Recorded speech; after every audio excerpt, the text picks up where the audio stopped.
नमस्कार, स्वागत है आपका। मैं हूं नेहा विश्वकर्मा। बुलेटिन की शुरुआत करते हैं इस वक्त की बड़ी खबर से। सीएम धामी करेंगे समीक्षा बैठक। बड़ी खबर इस वक्त की बता दें आपको, उच्च अधिकारियों के साथ समीक्षा बैठक करेंगे सीएम पुष्कर सिंह धामी। दिल्ली से वीडियो कॉन्फ्रेंसिंग के जरिए करेंगे बैठक।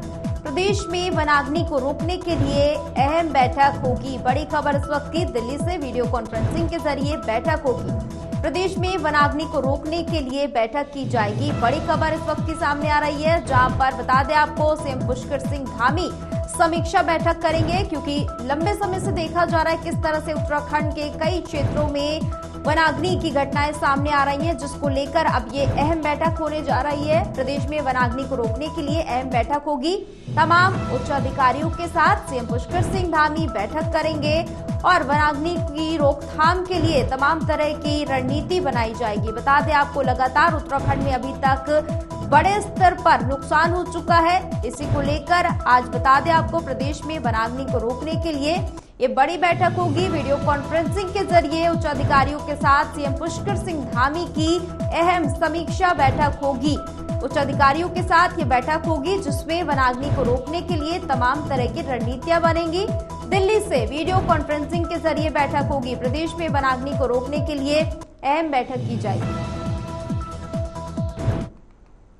हरिद्वार की मंगलौर विधानसभा पर होने वाले उपचुनाव से पहले दावेदारों ने टिकट मांगना शुरू कर दिया।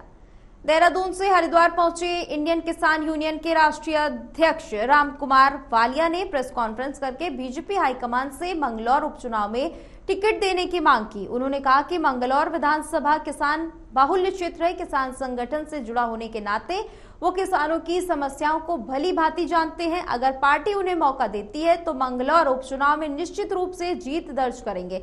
इसके साथ ही उन्होंने लोकसभा चुनाव जीतने वाले दलों से केंद्रीय किसान प्राधिकरण बनाने की मांग की है और बताया है कि 15 जून से वो हरिद्वार में किसान कुंभ का भी आयोजन करेंगे।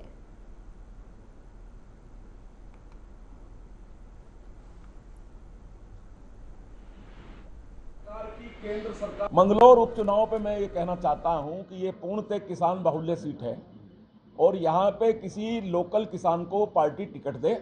हम भी पार्टी से जुड़े हुए हैं, हमने भी टिकट के लिए आवेदन किया है, प्रदेश अध्यक्ष जी को आवेदन दिया है।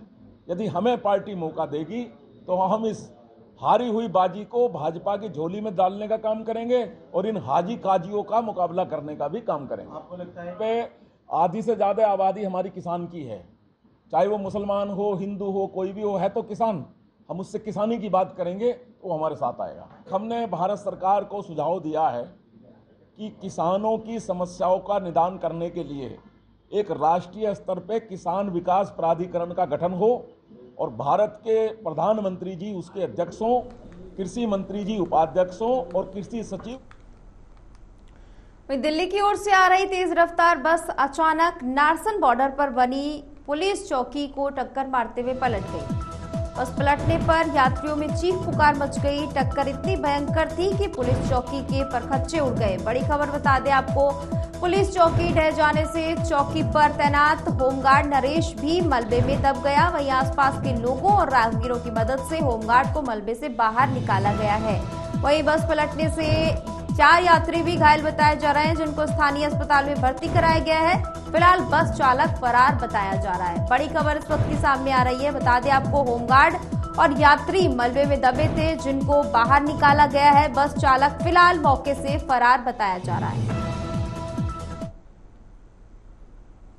खबर पर ज्यादा जानकारी के लिए संवाददाता इंतजार रजा जुड़ चुके हैं। इंतजार रजा, कितने बजे की ये घटना है, क्या कुछ और जानकारी है पूरे मामले पर? बिल्कुल नेहा, देखिए बता दो आपको, ये हरिद्वार का मामला है, जहां हरिद्वार में नारसन बॉर्डर पर दिल्ली की ओर से आ रही तेज रफ्तार जो प्राइवेट बस थी और वो बॉर्डर पर बनी चौकी से टकरा गई और वहां पर जो बस है वो क्षतिग्रस्त हो गई है। उसके पलटने से जो यात्री हैं, यात्रियों की चीख पुकार सुनने से वहाँ स्थानीय लोग इकट्ठा हुए। और अगर इस टक्कर की यहाँ पर बात की जाए तो पुलिस चौकी के यहाँ पर पूरी तरीके से परखच्चे उड़ गए हैं और करीब चौकी ढह जाने से एक होमगार्ड भी यहाँ मलबे में दब गया था नेहा, और स्थानीय लोगों की मदद से उनको वहां से निकाला गया। फिलहाल किसी तरह की कोई जनहानि की सूचना नहीं है और बस जो है वो पूरी तरह से क्षतिग्रस्त हो गई है। सभी यात्रियों को दूसरी बस से जो जिनको चोटें लग गई थी उनको उपचार के लिए भेजा गया। चालक फरार बताया जा रहा है इंतजार रजा, उसको लेकर क्या कोई जानकारी आई? बस पलटने के बाद नेहा जो बस का जो चालक है वो फरार बताया जा रहा है। फिलहाल उसकी भी तलाश जारी है और जिन प्राइवेट जो बस थी इसके जो अन्य जो लोग थे उनको भी यहाँ सूचना दी गई है पुलिस विभाग की ओर से और तमाम जो कार्रवाई है वो लगातार जारी है। अब जो यात्री हैं जिनको चोटें आई थी उनको नजदीकी हॉस्पिटल में यहाँ पर भर्ती कराया गया है और अन्य जो यात्रियों को दूसरी बस से उनके जो गंतव्य स्थान तक यहाँ से पहुंचाया गया है। जी बहुत बहुत शुक्रिया इंतजार ज्यादा जानकारी के लिए।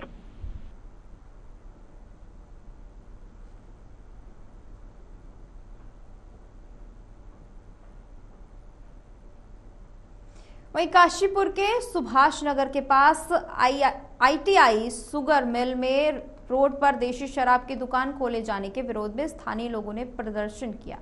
वहीं लोगों का कहना है कि आबादी वाले क्षेत्र में इस तरह की शराब की दुकान खोले जाना गलत है। इससे समाज के लोगों के साथ पास में खुले स्कूलों में भी बच्चों पर गलत प्रभाव पड़ेगा।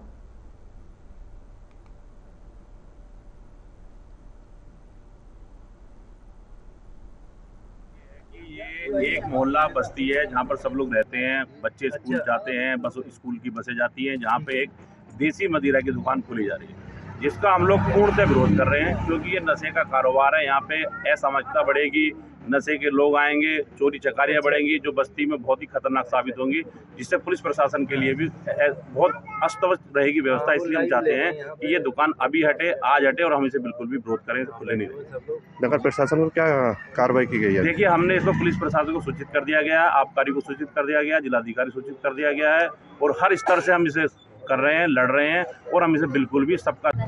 मेरा ये कहना है कि मैं भी एक डॉक्टर हूँ और मुझे आगे यहाँ पे अपने क्लिनिक जमाना है, अपना काम करना है। मेरे फीमेल पेशेंट्स कैसे आएंगे अगर यहाँ पे दारू का ठेका और ये सारे गलत काम होंगे? कोई पेशेंट यहाँ नहीं आएगा। तो मुझे और ये एरिया के लिए, इस जगह के लिए, यहाँ की लेडीज के लिए, किसी के लिए भी ये जगह मतलब इस चीज़ के लिए सही नहीं है। इसको जो भी काम करना है, जिसको भी ठेका खोलना है कहीं और जहाँ रेसिडेंशियल एरिया ना हो, जहाँ लोग रहते ना हो, थोड़ा सा दूरी हो, बच्चे हैं, स्कूल है आसपास में, ये सारी चीज़ें गलत इफेक्ट जाएगा लोगों पे। तो इस वजह से मैं चाहती हूँ कि यहाँ पे बिल्कुल भी ये दारू का बिल्कुल काम ना हो।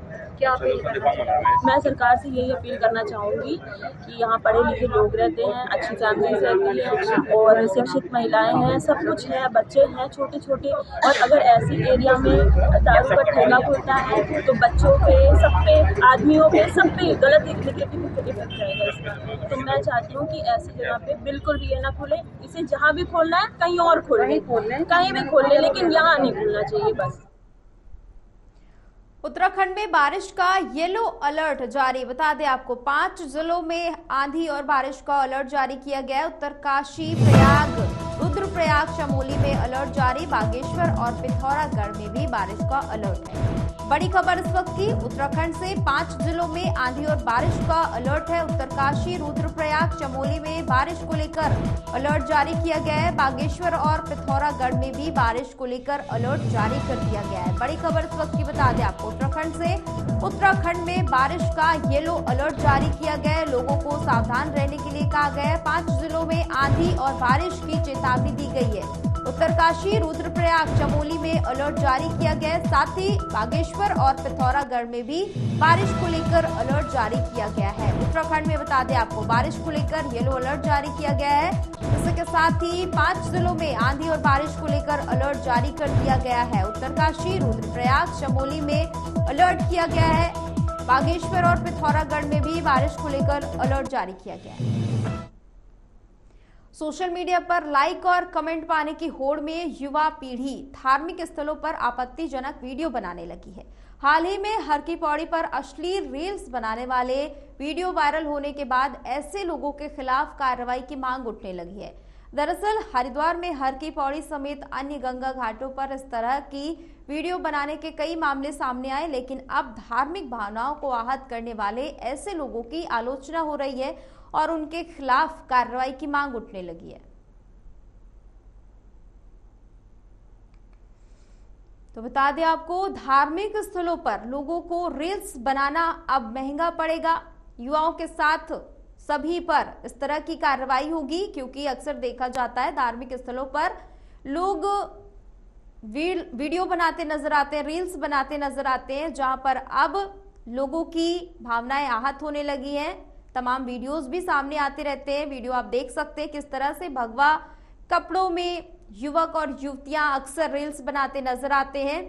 अब इस तरह की रील्स बनाने पर सख्त कार्रवाई की जाएगी, क्योंकि इस तरह की रील्स जब सोशल मीडिया पर वायरल होती है तमाम लोगों की भावनाएं आहत होती है। इसको ध्यान में रखते हुए तमाम धार्मिक स्थलों को लेकर अब एडवाइजरी भी जल्दी जारी की जाएगी। वही बता दें आपको, हरिद्वार प्रशासन की ओर से भी कहा गया है कि इस तरह की अगर कोई भी गतिविधि मिलती है, कोई भी इस तरह की रील बनाई जाती है तो ऐसे लोगों पर कार्रवाई की जाएगी। उत्तराखंड में बड़ी बता दें आपको पुलिस को सफलता हाथ लगी है, जहां पर कलियर में अवैध हथियारों की सप्लाई करने वाले 2 सप्लायरों को कलियर पुलिस ने गिरफ्तार कर लिया है। पुलिस को उनके पास से 2 पिस्टल, 3 तमंचे और जिंदा कारतूस भी मिले हैं। वहीं पकड़े गए आरोपियों के खिलाफ पुलिस ने मुकदमा दर्ज करके उन सभी को जेल भेज दिया है। वहीं पुलिस ने बताया कि वो लंबे समय से अवैध असलहों की सप्लाई कर रहे थे और पुलिस ने ये भी बताया कि वो अब पूछताछ में सामने आए नामों की भी जानकारी जुटा रहे हैं। पकड़े गए आरोपियों पर कार्रवाई की तैयारी की जा रही है।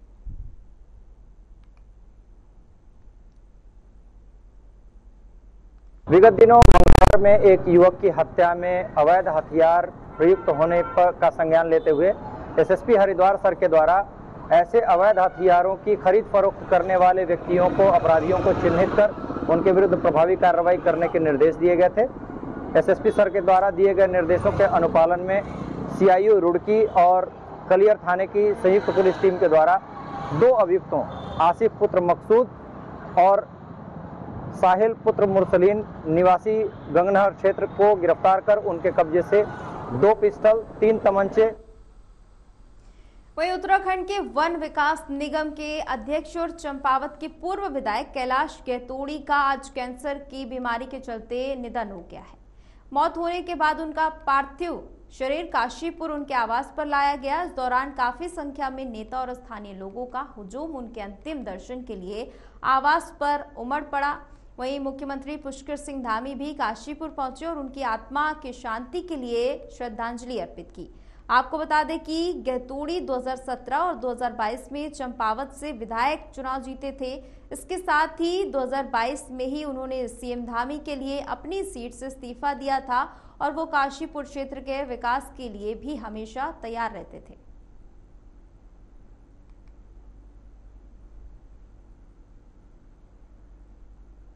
जनपद पौड़ी के सभी कर्मचारियों और अधिकारियों के साथ आज क्राइम मीटिंग की गई, जिसमें जनपद में जो क्राइम है उसकी समीक्षा की गई और जो हमारे पेंडिंग क्राइम है उन पे आगे की कार्रवाई करने हेतु निर्देशित किया गया है। साथ ही साथ जो आगामी चारधाम यात्रा शुरू होने जा रही है उसमें चारधाम की जो तैयारियां हैं उनका भी हम लोगों ने रिव्यू किया है और चारधाम के अंतर्गत क्या क्या तैयारियां और आगे क्या क्या एग्जीक्यूशन करना है उसकी भी इंस्ट्रक्शन।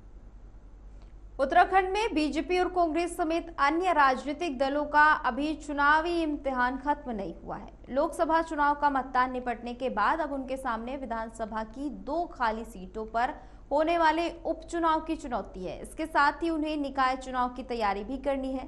बीजेपी ने इन दोनों ही चुनावों के लिए कमर कस ली है। पार्टी के बद्रीनाथ और मंगलौर विधानसभा उपचुनाव के लिए प्रभारी बना दिए गए हैं। वहीं कांग्रेस के वरिष्ठ नेता सूर्यकांत धस्माना ने उपचुनाव को लेकर कहा है कि उपचुनाव अपने समय पर हो जाने चाहिए। आगे उन्होंने ये भी कहा कि जिस प्रकार से बद्रीनाथ से राजेंद्र भंडारी को डराया धमकाया गया या बीजेपी लालच देकर बीजेपी में शामिल करा लेती है, उसे बद्रीनाथ विधानसभा की जनता में आक्रोश है।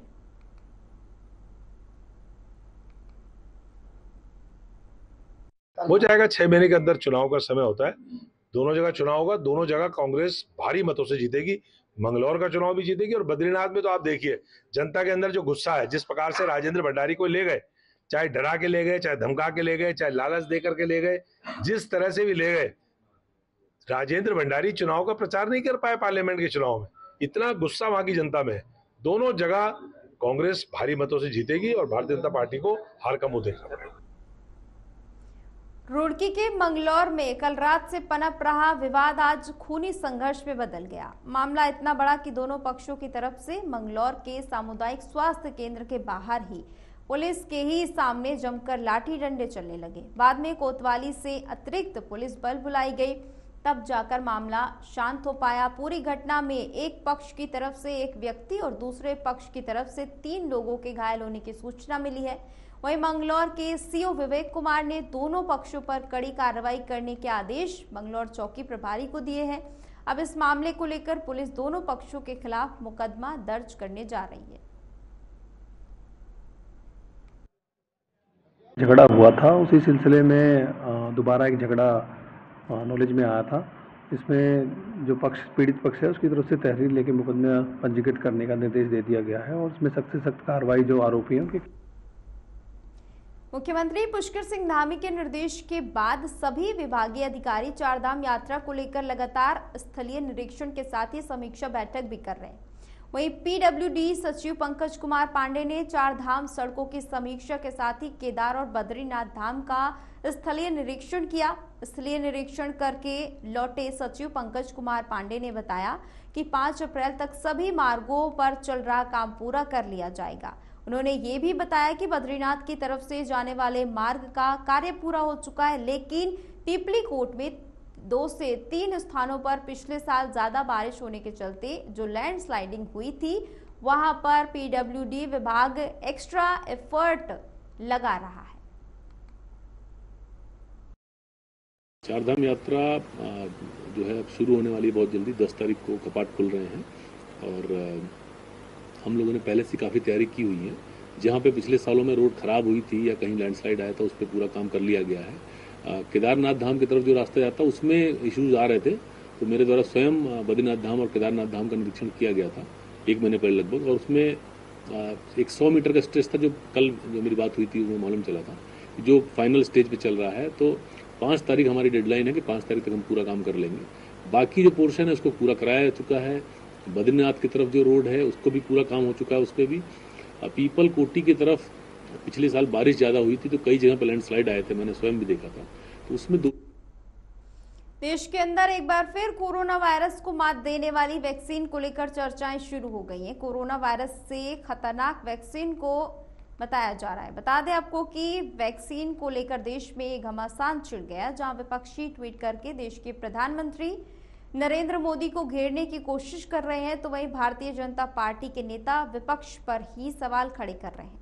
उत्तराखंड के पूर्व प्रदेश कोषाध्यक्ष आशीष गुप्ता ने सभी के ट्वीट का जवाब देते हुए कहा कि विपक्ष के नेताओं को खाली सवाल उठाने की आदत है। देश के प्रधानमंत्री नरेंद्र मोदी ने वैक्सीन देकर न जाने कितने लोगों की जान बचाई और पहला टीका अपना ही लगवाया, और हर मेडिसिन पर कुछ ना कुछ साइड इफेक्ट होता ही है। और कोरोना 2 साल हो चुके हैं आज कोरोना को।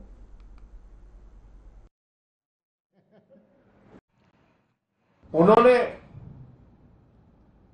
कोविडशील्ड नाम की एक कंपनी को वैक्सीन का ठेका दिया। जनवरी 2021 में यह ठेका दिया गया